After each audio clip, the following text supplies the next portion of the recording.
சாய்நாதனே போற்றி. வாழ்க வையகம், வாழ்க வளமுடன். அனைத்து உறவுகளுக்கும் இனிய வணக்கம். நிகழும் ஸ்ரீ மங்களகரமான குரோதி ஆண்டு செப்டம்பர் மாதம் 17ஆம் தேதி செவ்வாய்க்கிழமை அன்று சதுர்தசி திதியில் சதயம் நட்சத்திரத்தில் திருதி நாமயோகத்தில் வணிசை கரணத்தில் பௌர்ணமி பிறக்கும் நன்னாளில் இந்த புரட்டாசி மாதம் பிறக்கிறது. இம்மாத கிரகநிலை என எடுத்துக்கொண்டால் ரிஷபராசியில் குரு பகவானும், மிதுன ராசியில் செவ்வாய் பகவானும், சிம்ம ராசியில் புதன் பகவானும், கன்னி ராசியில் சூரியன் சுக்கிரன் கேது பகவானும், கும்பராசியில் சனி பகவானும், மீனராசியில் ராகு பகவானும் உள்ளனர்.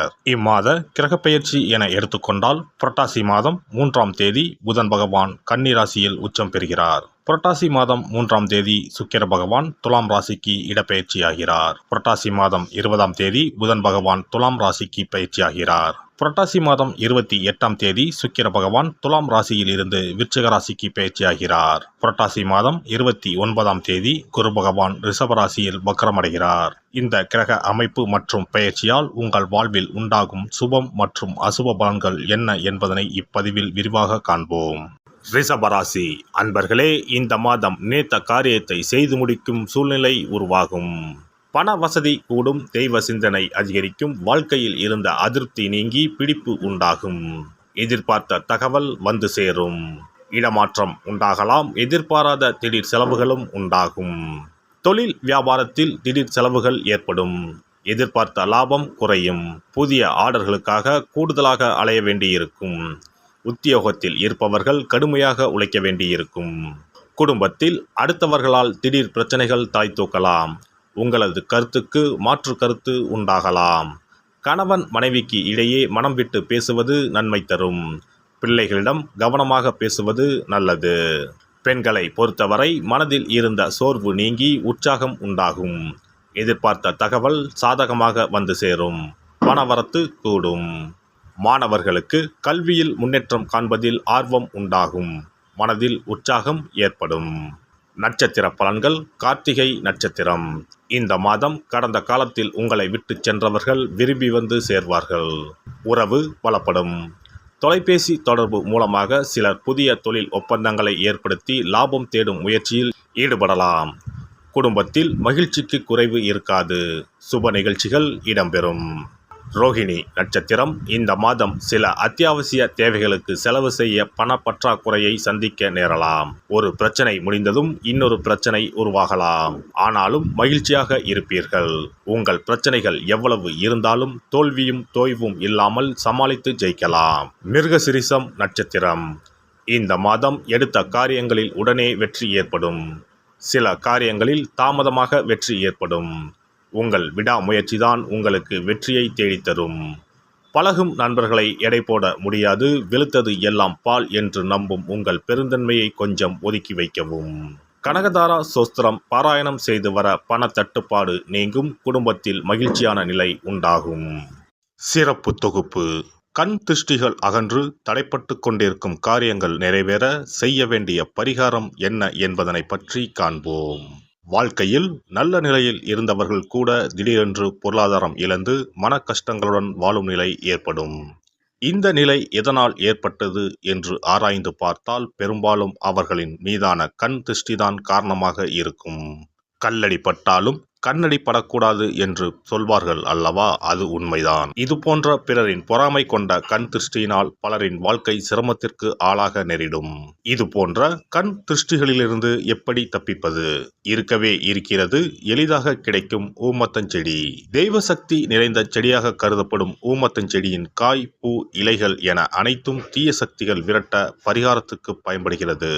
பொதுவாக ஊமத்தம் காய்க்கு கெடுதலை அகற்றக்கூடிய சக்தி உண்டு. நம் வீட்டில் உள்ள எதிர்மறை சக்தியை அகற்றுவதற்கு ஊமத்தங்காய் தீபம் சிறந்த பரிகாரமாகிறது. தெய்வீக மகத்துவம் நிறைந்த ஊமத்தங்காய் மற்றும் பூவையும் எடுத்துக்கொள்ளுங்கள். வீட்டுக்கு அருகில் இல்லை என்றால் நாட்டு மருந்து கடைகளில் கிடைக்கும். இந்த 2 பொருட்களையும் மஞ்சள் தண்ணீரை கொண்டு நன்றாக கழுவி விடுங்கள். சிறிது நேரம் அவற்றிலுள்ள ஈரம் போக ஆறவிட்டு பிறகு அவற்றை ஒரு மஞ்சள் துணியில் குலதெய்வத்தை வேண்டி ₹1 நாணயத்தோடு சேர்த்து முடிந்து வீட்டின் நிலைப்படியில் கட்டி தொங்க விடுங்கள்.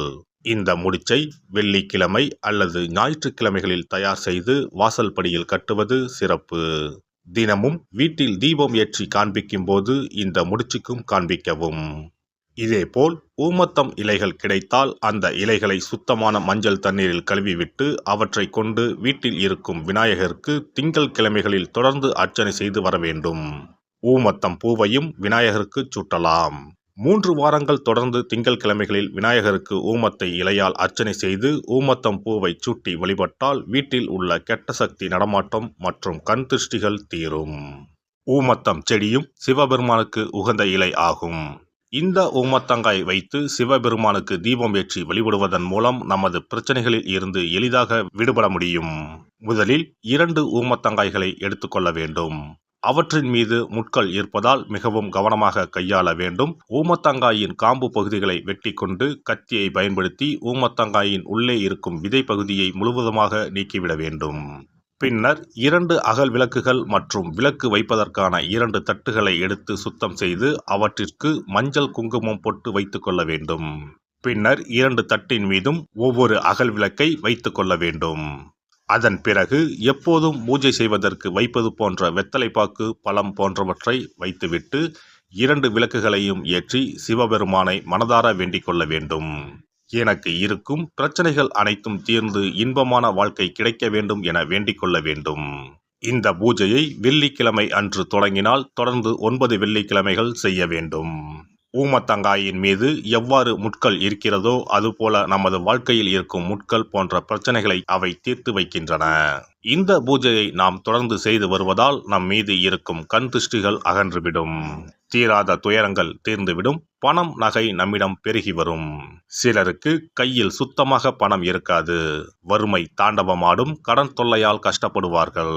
பண பிரச்சனையில் சிக்கி கொண்டிருப்பவர்கள் இந்த தீபத்தை ஏற்றினால் 3 வாரங்களில் நல்ல பலனை பெற முடியும். தொழிலில் நல்ல முன்னேற்றம் இருக்கும். கடன் பிரச்சனைகள் தீரும். உறவினர்களிடையே பகைமை இருந்தால் அவையும் மறைந்துவிடும். நோய்வாய் உள்ளவர்கள் இந்த தீபத்தை ஏற்றுவதன் மூலம் நல்ல பலனை பெற முடியும். பொதுவாகவே எந்த பரிகாரம் என்றாலும் அதை முழு நம்பிக்கையுடன் செய்தால் மட்டுமே முழு பலன் கிடைக்கும் என்பதை நினைவில் கொள்ளுங்கள். எல்லாம் வல்ல இறையருளால் நீங்களும் உங்கள் அன்பு குடும்பமும் உடல் நலம், நீலாயுள், நிறை செல்வம், உயர் புகழ், மெய்ஞானம் ஓங்கி வாழ்க வளமுடன். இந்த வீடியோ பதிவு உங்களுக்கு பிடித்திருந்தால் லைக் பண்ணுங்க, கமெண்ட் பண்ணுங்க, ஷேர் பண்ணுங்க, மறக்காம சப்ஸ்கிரைப் பண்ணுங்க, பக்கத்துல இருக்கிற பெல் பட்டனை கிளிக் பண்ணுங்க. நன்றி, வணக்கம். ஓம் நமச்சிவாய. சிவாய நம.